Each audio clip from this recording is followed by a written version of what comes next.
بسم اللہ الرحمن الرحیم رب اشرح لی صدری ویسر لی امری واحلل عقدۃ من لسانی یفقہوا قولی اللہم اجرنا من النار۔ اللہ تعالیٰ سب کو جہنم کی آگ سے محفوظ رکھیں انشاءاللہ، الہ آمین الہ۔ اور آپ اس سیگمنٹ کے آغاز میں دعا ہے کہ آپ ہمیں دعا میں یاد رکھیے گا، بہت گناہ گار خطا کار ہیں، کہ اللہ تعالیٰ آخرت کے سارے مراحل آسان فرمائے انشاءاللہ۔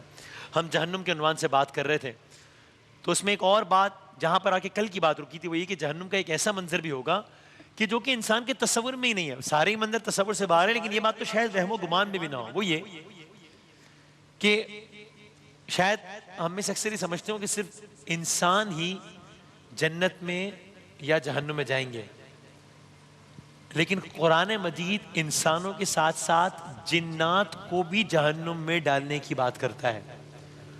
تو یعنی اب آپ سوچیں کہ اب اس ماحول کی ہیبت میں مزید اضافہ اس وقت نہیں ہو جائے گا کہ جب ایک طرف لاکھوں اربوں خربوں انسان ہیں اور پھر ان میں جن بھی ہیں جن کے ساتھ یہ سارے کا سارا عمل ہو رہا ہے۔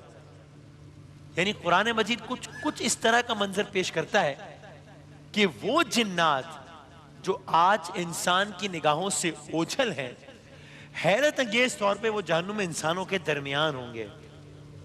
آج صرف جو کانسیپٹ ہے کہ کوئی جن تو نہیں ہے، کوئی یہ تو نہیں، وہ صرف یہ کانسیپٹ انسان کو پریشان کر دیتا ہے، ڈرا دیتا ہے کہ کوئی جن ہے کیا ہے، اس طرح کی بات ہی انسان کو ڈرا دیتی ہے۔ تو آپ سوچیں ایک طرف اس سارے منظر کا آگ، ہیبت، دھوپ، تپش، گرمی، چیخ پکار، اور اس کے ساتھ جنات بھی انسان کے ساتھ ہوں گے۔ تعداد کہتے ہیں کہ جتنی آبادی انسانوں کی ہے کم و بیش اتنی ہی جنات کی آبادی ہے، کم و بیش۔ اس لیے کہ ایک حدیث کا مفہوم یہ ہے کہ ہر انسان کے ساتھ 2 فرشتے ہیں اور 1 جن ہے، ہر انسان کے ساتھ۔ تو اب آپ اس منظر کو ذہن میں لائیں کہ جب یہ سارے کے سارے جن و انس جن کو حشر میں جہنمی قرار دیا گیا ہوگا، وہ سب ایک جگہ جمع ہوں گے، لاکھوں خربوں پتہ نہیں کتنے لوگ، صرف انسان نہیں جن بھی۔ اور اللہ تعالیٰ ان سب کو جمع کر کے براہ راست ان سے گفتگو کرے گا۔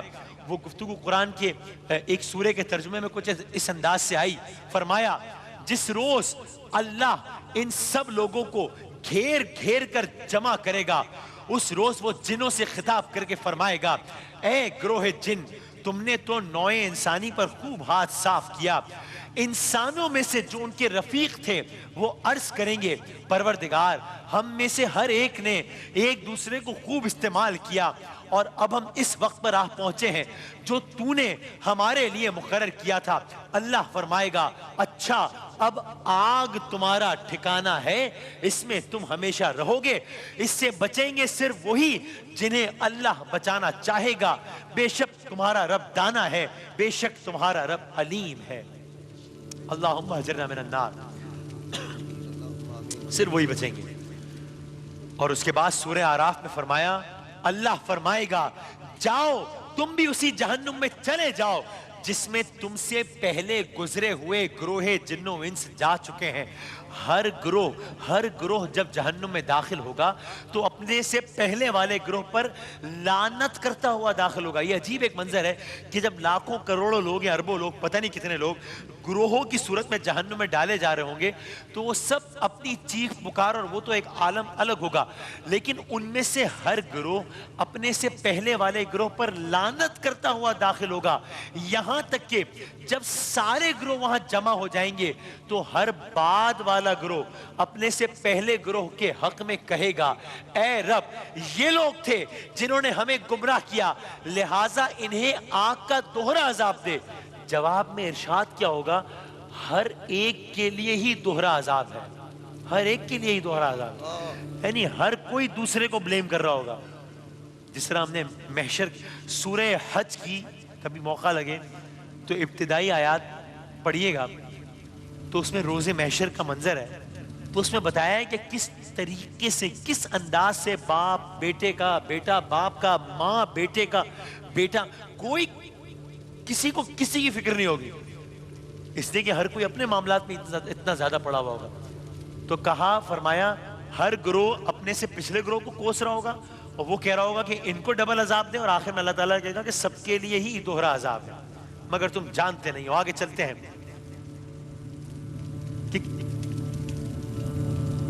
اکثر کسی بھی چیز کو سمجھنے کے لیے اساتذہ بھی طریقہ اپناتے ہیں کہ وہ اس چیز کی ضد بیان کرتے ہیں تاکہ پھر وہ چیز سمجھ میں آ جائے کہ اس کی ضد یہ ہے، اس کا مطلب یہ چیز یہ ہے، اس کا متضاد یہ ہے تو مطلب یہ چیز یہ ہے۔ قرآن مجید کا بھی اکثر یہ طریقہ رہا ہے۔ قرآن پڑھنے والے بھی جانتے ہیں کہ کم و بیش جہاں جہاں بھی قرآن میں جنت کا ذکر ہے تو اکثر مقامات میں جہنم کا بھی ذکر ہے۔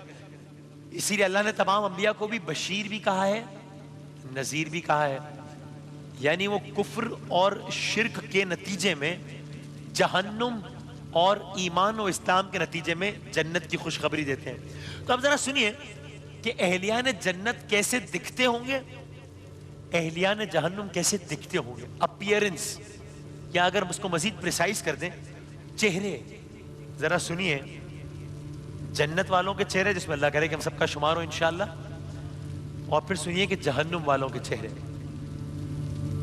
کیونکہ کئی حوالوں سے انسان کے جسم میں سب سے اہم شے انسان کا چہرہ ہوتا ہے، اور قرآن نے بڑی تفصیل سے جنت اور جہنمیوں کے چہروں کا کمپیرزن پیش کیا ہے۔ پہلے جنتیوں کے بارے میں سنیں۔ جنتیوں کے چہروں کے بارے میں فرمایا ان کے چہروں پر تم خوشحالی محسوس کرو گے، ان کے چہروں پر تم رونق محسوس کرو گے۔ کچھ چہرے اس روز دمک رہے ہوں گے، خوشی سے ہنس رہے ہوں گے۔ وہ لوگ جن کے چہرے روشن ہوں گے ان کو اللہ کے دامن رحمت میں جگہ ملے گی، ہمیشہ وہ اسی حالت میں رہیں گے۔ یہ کہا جنتیوں کے چہرے میں۔ مزید کہا جنتیوں کے بارے میں اس روز کچھ چہرے تر و تازہ ہوں گے، خوشحالی کی رونق ہوگی۔ سورہ یونس کی ایک آیت کا ترجمے کا مفہوم ہے جن لوگوں نے بھلائی کا طریقہ اختیار کیا ان کے لیے بھلائی ہے، اور مزید فضل ان کے چہروں پر روسیائی اور ذلت نہ چھائے گی، وہ جنت کے مستحق ہیں جہاں وہ ہمیشہ رہیں گے۔ یہ ہوگا جنتیوں کا عالم۔ اب جہنمیوں کے بارے میں سنیں، یعنی ان کے چہرے تر و تازہ ہوں گے، چہروں پر روسیائی نہیں ہوگی، ذلت نہیں ہوگی۔ آگے بڑھتے ہیں۔ اب اس کے مقابلے میں جہنم والوں کے چہرے سنیں۔ فرمایا آج جن لوگوں نے خدا پر جھوٹ باندھے ہیں، آج جن لوگوں نے خدا پر جھوٹ باندھے ہیں، قیامت کے روز تم دیکھو گے پہلی بار ان کے منہ کالے ہوئے جا رہے ہوں گے، ان کے منہ۔ اور اب اگین یہ اگر اللہ تعالیٰ کہہ رہا ہے، قرآن میں کہہ رہا ہے، تو یہ کالا بھی کوئی دنیا والا معاملہ نہیں ہوگا، یہ کوئی الگ ہی معاملہ ہوگا۔ کیونکہ دنیا میں ہم یہ دیکھتے ہیں کہ جب اگر اللہ نہ کرے کوئی واقعہ ہوتا ہے اور کسی میں اگر لوگ جھلس جاتے ہیں، تو میں نے ایز اے جرنلسٹ ایسی باڈیز بھی دیکھی ہیں کہ مطلب کہنا نہیں چاہیے لیکن میں نے خود دیکھی ہے کہ مطلب جیسے کوئی کوئلہ ہوتا ہے، اس طرح کی باڈیز ہو رہی تھی۔ میں نے خود دیکھا ہے کہ انسان کے جسم کے پارٹس، ہاتھ پیر بالکل ایسا لگ رہا ہے جیسے کوئی یعنی آگ میں تلا ہوا کوئی کوئلہ ہے۔ اس طرح کا انسان کا جسم دنیا کی آگ سے ہو جاتا ہے۔ تو کہا قیامت کے روز تم دیکھو گے ان کے منہ کالے ہوں گے۔ کیا جہنم میں متکبروں کے لیے کافی جگہ نہیں ہے؟ اللہ تعالیٰ کہہ رہا ہے۔ اللہ تعالیٰ سب کو تکبر سے بچائے۔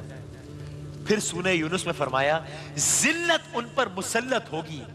اب اگر اللہ کہہ رہا ہے کہ اس کی رسوائی ذلت ہے، انسلٹ ہے، ذلیل ہونا ہے، تو پھر اس کا کیا عالم ہوگا دنیا میں؟ اگین اللہ نہ کرے میں اگر یہ دعویٰ کروں کہ کسی کو ذلت دی میں، اللہ نہ کرے، تو اس کا ایک لیول ہوگا۔ کوئی مجھ سے 100 گنا بڑا آدمی ہو، کوئی طاقتور ہو، کوئی بادشاہ ہو، وہ کہے میں کسی کو ذلیل کروں گا، اس کی ذلت کا عالم دوسرا ہوگا، چونکہ وہ زیادہ با اختیار ہے۔ اور خیر انسان کو ایسا کرنے کا اختیار ہی نہیں ہے، جائز ہی نہیں ہے۔ لیکن اگر خدا اس کو تو جچتا ہے نا، تکبر بھی اس کو جچتا ہے، اور وَتُعِزُّ مَن تَشَاءُ وَتُذِلُّ مَن تَشَاءُ۔ اگر اللہ کہہ رہا ہے کہ ذلت ان کا مقدر ہوگی تو وہ کیا عالم ہوگا؟ تو کہا کوئی ان کو اللہ سے بچانے والا نہ ہوگا ان کے۔ اور یہ بتایا کہ میں نے عرض کیا نا کہ چہرے کالے ہوں گے، چہروں پر تاریکی ہوگی۔ کیسی تاریکی ہوگی؟ خود بتایا ان کے چہروں پر ایسی تاریکی ہوگی جیسے رات کے سیاہ پردے، ایسی تاریکی ہوگی جیسے رات کے سیاہ پردے ان پر پڑے ہوں۔ وہ دوزخ کے مستحق ہیں جہاں وہ ہمیشہ رہیں گے۔ اب اگین آپ سوچئے اس دنیا میں وہ کہتے نا میں اگر کہیں سے میں کبھی دبئی وغیرہ سو کر رہا ہوں جہاں پہ درجہ حرارت بہت زیادہ ہوتا ہے, گرمی بہت زیادہ, میں واپس آتا ہوں تو مجھے کہہ رہا ہے بھائی وہ کیا آپ دھوپ میں زیادہ گھومیں گے, چہرہ ذرا کالا سا ہو رہا ہے. یہ سورج جو کہ آج اتنا دور ہے کہ اتنا دور ہے کہ جس کی مسافت کے لیے پتہ نہیں کتنے سالوں سفر طے کرنا پڑتا ہے, یہ سورج جو کہ اتنا دور ہے اور اتنا بڑا ہے کہ جس کے اندر 10 لاکھ زمینیں سما سکتی ہیں, جب وہ سورج سوا نیزے پر ہوگا صرف اس کا رنگت پہ کتنا اثر ہوگا, یہ ایک زاویہ ہے سوچیں. اور پھر جب یہ آگ قریب نہیں ہوگی بلکہ انسان اس میں ہوگا, تو فرمایا کچھ چہروں پر, تو ایک تو چہرے کا یہ عالم ہوگا کالے سیاہ, دوسرا کچھ چہروں پر اس روز خاک اڑ رہی ہوگی. کیا مطلب؟ یعنی ان کے چہرے سیاہ ہوں گے ایسے جیسے سیاہ رات, اور ان کے چہروں پر خاک اڑے ہوگی. میں نے سمجھنے کے لیے پوچھا کہ اس کا چہرے سیاہ کیوں گے, سمجھ میں آ گیا, دھوپ, گرمی, سورج, آگ, یہ سارے معاملات. چہروں پر خاک کیوں اڑ رہی ہوگی؟ تو مجھے یہ سمجھانے کے لیے بتایا کہ ابھی آپ نے کل ہی تو بتایا تھا کہ جہنمیوں کو کس عالم میں لے جایا جا رہا ہوگا. اس عالم میں لے جایا جا رہا ہوگا کہ کسی کو بالوں سے پکڑا جائے گا, کسی کو پیروں سے پکڑا جائے گا, سب اوندھے منہ لیٹے ہوئے ہوں گے اور انہیں رگڑ رگڑ کے, جس طرح اپنے الفاظ میں کہتے ہیں گھسیٹ گھسیٹ کے زمین پر لے جایا جا رہا ہوگا. تو مجھے سمجھانے کے لیے بتایا کہ سوچئے آپ زمین پر کسی کو 1 منٹ کے لیے گھسیٹیں, اس کے چہرے پر کیا ہوگا؟ زخم ہوں گے, خون ہوگا اور مٹی ہوگی نا. تو جب اتنے طویل عرصے تک وہاں پہ کسی کو گھسیٹا جا رہا ہوگا تو چہروں پر خاک اڑی جا رہی ہوگی. اور اب جب یہ سب جہنم کے کنارے پہنچ جائیں گے, اب یہ دوسرا مرحلہ ہے. اس سب کے بعد دوسرا مرحلہ ہے ان کو جہنم میں پھینکنے کا مرحلہ. جنت میں داخل کیا جائے گا. یعنی معلوم ہوتا ہے ممکن ہے کوئی ایسی صورتحال بھی ہو کہ جہاں جنت کا ماحول اس طرح ہو کہ وہ وسیع و عریض ہو, اس طرح ہو. جہنم کا معاملہ یہ نہیں ہے, جہنم کا معاملہ یہ ہے, اس انداز سے ہے. کیونکہ جنت میں داخل ہونے کا کہا گیا ہے, جہنم میں پھینکے جانے کا کہا گیا ہے. پھینکا کسی ایسی جگہ پر جاتا ہے جس کی گہرائی ہو, اور گہرائی کتنی ہے یہ آپ کی خدمت میں عرض کیا تھا.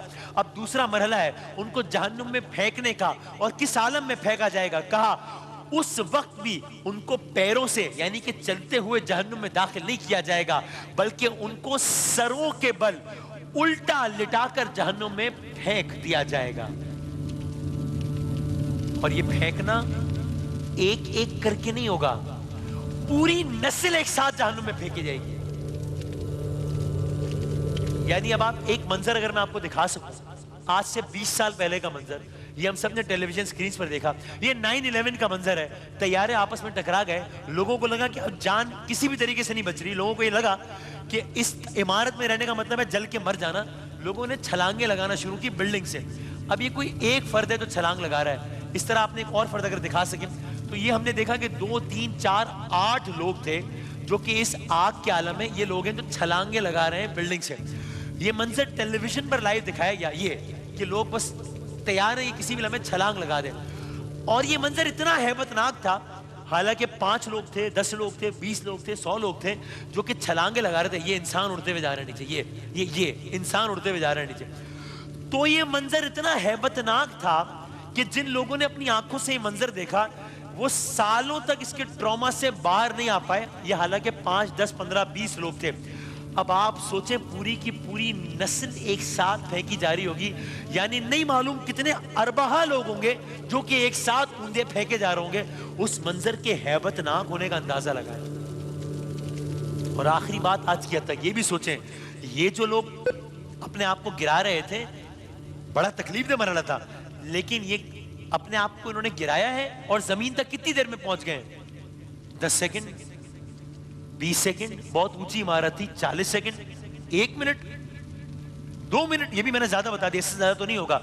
تو آپ سوچیں یہ جو 15 لوگوں کا منظر ہے جو کہ 30 سیکنڈ کا منظر ہے وہ اتنا خوفناک ہے. وہ جو 15 ارب لوگوں کا منظر ہوگا اور 70 سال کا منظر ہوگا. چونکہ کل یہ جانا تھا ہم نے کہ جہنم کی گہرائی سمجھانے کے لیے سرکار دو عالم صلی اللہ علیہ وآلہ وسلم نے بتایا کہ ایک پتھر تھا جو آج سے 70 سال پہلے پھینکا گیا تھا, آج وہ جہنم کی تہہ میں جا کے لگا ہے. 70 سال سے وہ گرا چلا جا رہا ہے, گرا چلا جا رہا ہے, گرا چلا جا رہا ہے. جو لوگ سائنس, گریویٹیشنل فورس بہت تیزی سے کھینچتی ہے اس چیز کو اپنی طرف, اور اگر کوئی بھاری چیز ہو تو اور تیزی سے کھینچتی ہے. یہ 70 سال تک چلا جا رہا ہے، چلا جا رہا ہے، چلا جا رہا ہے. اس عالم میں جہنم میں داخل نہیں کیے جائیں گے، پھینکے جائیں گے. اس حوالے کا تذکرہ مزید آگے جاری رکھیں گے کل انشاءاللہ. ایک بریک کے بعد ملتے ہیں. اللہم اجرنا من النار.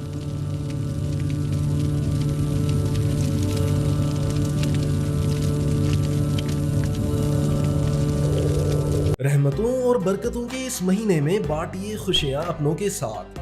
سہولت بازار لایا رمضان اسپیشل ڈیلز، افطار واؤچرز اور بے شمار گفٹس.